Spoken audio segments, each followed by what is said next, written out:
humanda kayo, babalik na ako, merong mawawala sa inyo, at merong masasaktan. Yan po ang nakalagay sa threat, which is alarming po sa isang secondary school. Ito raw ang laman ng ngayon deleted video na ng isang estudyante sa Jaén, Nueva Ecija noong Huwebes, July 23. Dahil sa banta, agad nagsagawa ng investigasyon ang Jaén Police. Dito napag-alaman na ang tao sa likod ng video, isang grade 8 student at isa ring honor student. Isang araw matapos ang insidente, isang Facebook post ang ginawa ng bata. Matindi ang kanyang pagsisisi at nagawa ang pananakot dahil sa problema sa pamilya. Kunin ang palaran ng ginawa ko po. Ang pinagsisimulan po ay yung problem sa families. So, yung depression na nararanasan niya. Sumas sa ilalim na ang bata sa psychological intervention matapos ang insidente. Tawang ina niyo. Ko kayo lalo sa school, Bentley, lalo yung mga classmate ko, siya ko kayo papatayin. Eh, mga nakatira dito sa Kasilea. Papatayin ko kayo, isa-isa kayo. Marami kami. Hindi lagpas kami, 169.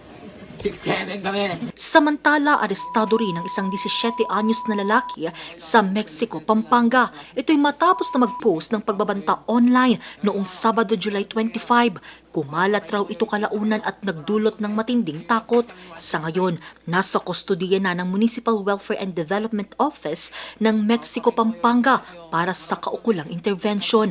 Nagpaalala naman ang isang psychologist kasunod sa mga insidente ng mga online threat. Napakalaki yung influence ng environment kung paano ma-develop yung ganitong behavior.